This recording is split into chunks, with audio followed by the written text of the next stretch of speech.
Good morning class. आज हम लोग चैप्टर 1 आपका पढ़ेंगे रियल नंबर्स, वास्तविक संख्याएं। तो वास्तविक संख्याएं क्या होती हैं, सबसे पहले हम लोग ये जान लेते हैं। हम लोगों ने 9th में पढ़ा था कि भाई क्या क्या नंबर्स होते हैं। तो एक चीज़ हमने पढ़ी थी प्राकृतिक संख्याएं या नेचुरल नंबर। तो नेचुरल नंबर में हमने क्या देखा था, नेचुरल नंबर्स क्या होते हैं जिनसे हम लोग काउंटिंग करते हैं या जिससे हम लोग गणना करते हैं, उनको क्या बोलते हैं, नेचुरल नंबर। जैसे 1 2 3 4 एंड सो ऑन। उसके बाद हम लोगों ने पढ़ा था पूर्ण संख्याएं। पूर्ण संख्याएं क्या, जिनको इंग्लिश में हम लोग होल नंबर बोलते हैं। अगर नेचुरल नंबर्स के साथ n के साथ अगर इसमें जीरो को और इंक्लूड कर दिया जाए तो जो नंबर सिस्टम मिलता है तो उसको हम लोग क्या बोलते हैं, पूर्ण संख्याएं या होल नंबर, होल नंबर। उसके बाद हम लोग पढ़े थे इसी में पूर्णांक क्या होते हैं। पूर्णांक में हम लोगों ने देखा था पूर्णांक को हम लोग इंग्लिश में क्या बोलते हैं, इंटीजर। तो इंटीजर्स में हम लोगों ने क्या देखा था, इंटीजर में क्या करते हैं, जो हमारे होल नंबर्स हैं, होल नंबर्स हमारे क्या हुए, 0 1 2 3 एंड सो ऑन, आगे चलते चले जाए। तो इंटीजर्स में हमने क्या बताया था, इंटीजर्स क्या होते हैं, जीरो से ये तो आपके होल नंबर्स हो गए इस साइड में। अगर मैं इनके जो पूर्णांक हैं, जो आपके नेचुरल नंबर हैं, इनके निगेटिव नंबर्स भी इसमें हम लोग डाल दें, मतलब -1 -2 -3, तो ये जो हमारा नंबर सिस्टम मिलेगा इसको क्या बोलते हैं, सेट ऑफ इंटीजर्स या पूर्णांक। उसके बाद हम लोगों ने इसी में चीज़ देखी थी प्रमेय संख्याएं, या जिनको बोलते हैं रेशनल नंबर, रेशनल नंबर और इरेशनल नंबर। दो चीज़ें पढ़ी थी, एक रेशनल और दूसरा इरेशनल। तो रेशनल नंबर्स में हम लोगों ने क्या देखा था, हमने बताया था जिन नंबर्स को हम लोग p/q की फॉर्म में लिख सकते हैं, जहाँ p आपका क्या है, एक पूर्णांक है, q क्या है आपका, एक पूर्णांक है या इंटीजर्स हैं, और q आपका जीरो नहीं होना चाहिए, q हमारा जीरो नहीं होगा। ऐसे नंबर जिनको हम लोग p/q के रूप में लिख सकते हैं, जहाँ q आपका जीरो नहीं है, p और q क्या है, ये सेट ऑफ इंटीजर से बिलोंग करते हैं, ये क्या है, इंटीजर्स हैं। तो इस टाइप से जितने भी नंबर लिखे जा सकते हैं उनको क्या हम बोलते हैं, प्रमेय संख्याएं या रेशनल नंबर्स। उसके बाद फिर आपका इरेशनल नंबर, इसी में हम लोगों ने पढ़ा था। इस इरेशनल नंबर क्या होता है, जो नंबर्स p/q के रूप में नहीं लिखे जा सकते, इस फॉर्म में नहीं लिखे जा सकते, उसको क्या बोलते हैं, इरेशनल नंबर। जो रेशनल नंबर नहीं होंगे वो क्या होंगे, इरेशनल नंबर या अपरिमेय संख्याएं।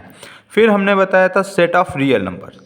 तो रियल नंबर्स हमने बताया था, रियल नंबर क्या होता है, अगर हम लोग रेशनल नंबर और इरेशनल नंबर दोनों का यूनियन कर दें, मतलब दोनों ही नंबर्स ले लें, तो जो हमको नंबर्स मिलते हैं, जो हमें सेट मिलता है, उसको क्या बोलते हैं, रियल नंबर्स।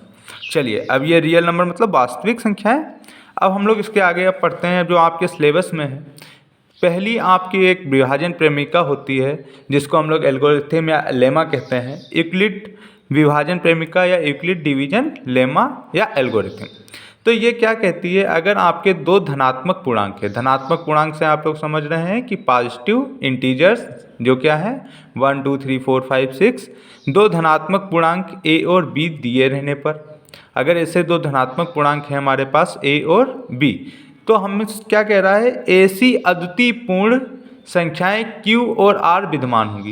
मतलब ये कह रहे हैं कि अगर आपके पास दो धनात्मक पूर्णांक a और b हैं, तो आपको दो नंबर p और q इस टाइप से मिल जाएंगे, q और r, सॉरी हमने q और r लिखा है, q और r दो नंबर हमको इस प्रकार से मिल जाएंगे कि a बराबर bq प्लस r।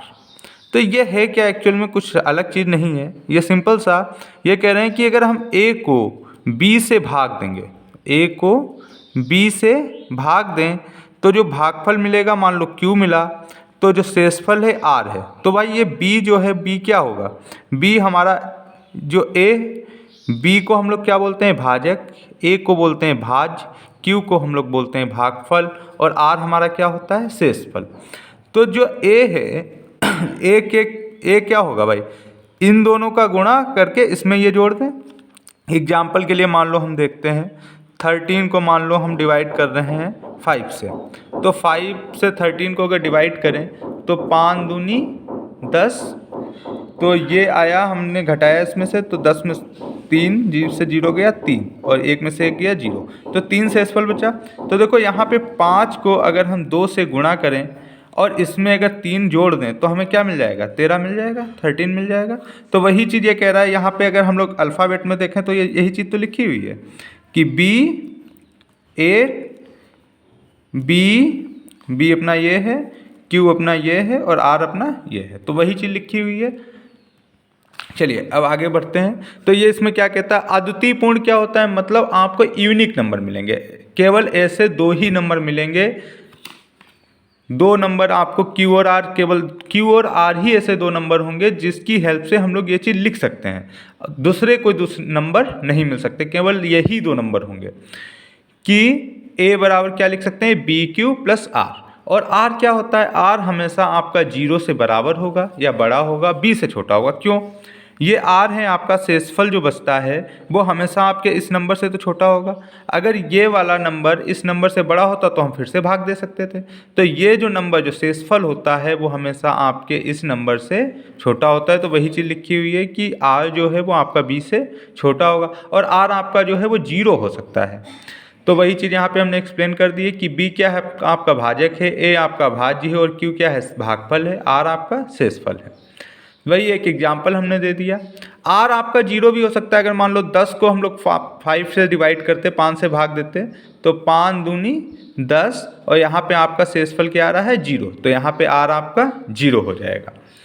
अब इसका हम लोग इस प्रेमिका का यूज क्या करते हैं, इसकी हेल्प से हम लोग क्या करते हैं, 2 कोई भी धनात्मक पूर्णांक नंबर हो उनका हम लोग एचसीएफ निकाल सकते हैं। तो एचसीएफ निकालने के लिए हम लोग इसका यूज करते हैं। तो इसके कुछ स्टेप्स हैं। तो स्टेप 1 क्या है अपना कि ए और बी कोई भी 2 आपके धन पूर्णांक हैं, तो हम लोगों को सबसे पहले ए और बी यूक्लिड जो ऊपर हमने प्रमेय पढ़ी है, प्रेमिका पढ़ी है, उसकी हेल्प से क्यू और आर हमको निकालना होता है, जो इस टाइप से जिससे हम लिख सकें, जैसा मैंने ऊपर एक्सप्लेन किया है कैसे निकालते हैं। फिर सेकेंड स्टेप में क्या करते हैं, सेकेंड चरण में क्या करते हैं, अगर आपका आर 0 हुआ, अगर आर 0 हो गया तो बी पूर्णांकों ए और बी का क्या हो जाएगा, एचसीएफ हो जाएगा। जो आपका भाजक होगा वही उन दोनों का क्या हो जाएगा, एचसीएफ हो जाएगा, अगर आपका आर 0 है। अगर आर 0 नहीं है तो फिर हम लोग क्या करेंगे, इसी यूक्लिड विभाजन प्रेमिका का उपयोग करके आर और बी के बीच में इसका यूज करेंगे। और जब तक हमको आर 0 नहीं मिलता है ये चीज़ हम लोग करते रहेंगे। जैसे एग्जाम्पल के लिए हम लोग देख सकते हैं, एक एग्जाम्पल ले लें। मान लो हमको 15 और 10 का क्या निकालना है, एचसीएफ निकालना है। 10 और 15 का एचसीएफ कैलकुलेट करना है। तो सबसे पहले हम लोग क्या देखेंगे भाई, 10 क्या है, छोटा है 15 से, तो जो नंबर छोटा है उससे हम लोग सबसे पहले भाग देते हैं। 10 ये हो गया अपना 15। अब 10 से 15 को भाग देना है, तो 10 एकम 10, तो 10 एकम 10, ये कितना भाई घटाएंगे कितना बचेगा 5। तो शेषफल आपका क्या आया, 0 नहीं आया। तो इसको हम लोग यूक्लिड विभाजन प्रेमिका क्या कहते हैं, हम लोग इसको क्या लिख सकते हैं, 15 बराबर 10 गुणे 1 प्लस 5। अब यहाँ पे शेषफल आपका 0 नहीं है। फिर नेक्स्ट स्टेप क्या कहता है, अगर भाई शेषफल 0 नहीं है तो जो b है, b अपना ये है और r अपना ये है। यहाँ पे b क्या है, ये b है, ये आपका a है, ये आपका q है, ये आपका r है। तो कहता है हमारी प्रेमिका के जो मेथड है वो क्या कहता है, अगर r हमारा 0 नहीं है, r आपका यहाँ पे 0 नहीं है क्योंकि r क्या है यहाँ पे 5 है जो कि 0 नहीं है।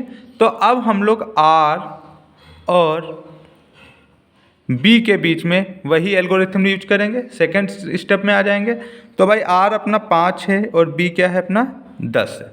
अब इनके बीच में यूज करना है, तो यहाँ पे 5 क्या है भाई 10 से छोटा है, तो हम लोग 5 से भाग देंगे 10 को, 5 दूनी 10 घटाया तो आपका यहाँ पे शेषफल कितना आ गया, 0 आ गया। तो जैसे ही आपको शेषफल 0 मिल जाएगा तो आपका जो b होगा जिससे हम लोग भाग दे रहे हैं, जो भाजक है वही आपका क्या हो जाएगा, एचसीएफ हो जाएगा।